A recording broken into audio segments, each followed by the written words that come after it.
Hello, my Friggle friends. Today I'm going to share with you this super easy and really versatile banana bread recipe that my family has been absolutely loving at the moment, and is a really great way to use up some old bananas. Now, this recipe has literally 4 ingredients. It is that easy.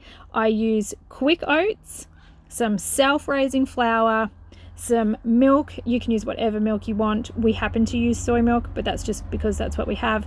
And of course, the star of the show is some old bananas that need using up. And the beauty of this recipe is you don't need any fancy equipment. I make this in the caravan. That's how easy it is. All you will need is a small bowl, some measuring cups, a fork to mash, and whatever you're going to cook it in. So I'm actually going to do this recipe 3 different ways. I will be making a banana bread, but I'm also going to make some muffins and a choc banana slice. So I'm going to start by mashing all of those overripe bananas. It's good to use 3 medium-sized bananas. If they're a bit on the small size side, you can use 4, but 3 medium-sized bananas is what you're after. A quarter of a cup of milk, and mix those 2 together, and then you're going to want to add half a cup of your oats and 1 1/4 cup of self-raising flour, and that is all you need to do. Now, this recipe was adapted from another recipe that had a few extra ingredients in it.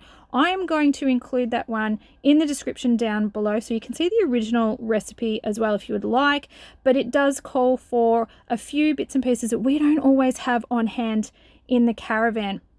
But we've always got these ingredients, and this recipe works, and my family absolutely loves it.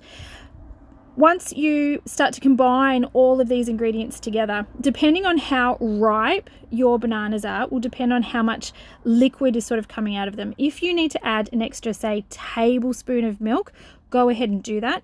But you do want this batter to be fairly dry. So as it's coming together, as you're mixing all of that flour into your banana, you're going to be thinking it's too dry.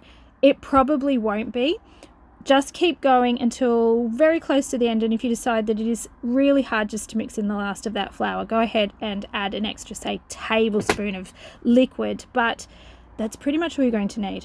Now, what I like to do is line my baking loaf tray with baking paper, but that's just personal preference. If you've got some spray oil that you like to use, or you'd like to grease it with butter, you do you. I like to use the baking paper, and this is ready to go. So I've also got some muffins that I've made up as well, and I'm going to show you how to turn your original batter into a chocolate brownie bake. So basically exactly what I did before, except I'm going to add an extra quarter of a cup of milk.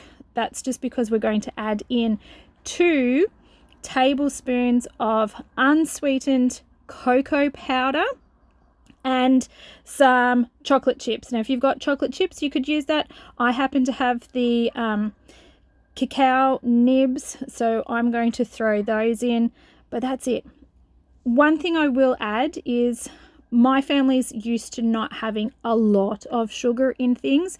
If your family likes things a little bit sweeter, to this recipe, you could go ahead and add a quarter or a third of a cup of brown sugar, but you'll be surprised at how sweet this is just with the overripe bananas. So I like to put this into what would be the size of, I suppose, a brownie tin. I don't actually have a brownie tin in the caravan, so I'm using the tray that came with my oven. It's great for everything from slices to lasagna, but it'll work. This is going to end up being a little bit thin because my tray is quite large, but if you've got a proper sized brownie tray at home or a square cake tin, I think your brownie will turn out a little bit thicker, but To this, I'm going to top it with some more bananas because I think you can't have enough bananas on a choc banana slice. So I have a few more smaller bananas. These are the little snack sized ones, so it's probably about the same as 2 medium sized bananas that I've just chopped up and popped all over the top. So that's it. Now it's time to bake. The temperature is 180 degrees, but how long you bake them for will depend on each of the baking trays that you're using. So the loaf will take a little bit longer, the muffins take a little bit less, but this is how they turn out. Absolutely amazing. My family loves these. If I don't get some of these into the freezer, they do get snaveled up in a couple of days. So I did a big bake up because we had a bunch of bananas that needed to be used up. I could have frozen the bananas, but I took a little bit extra time this day just to cook up all of these snacks and treats so that they're ready to go.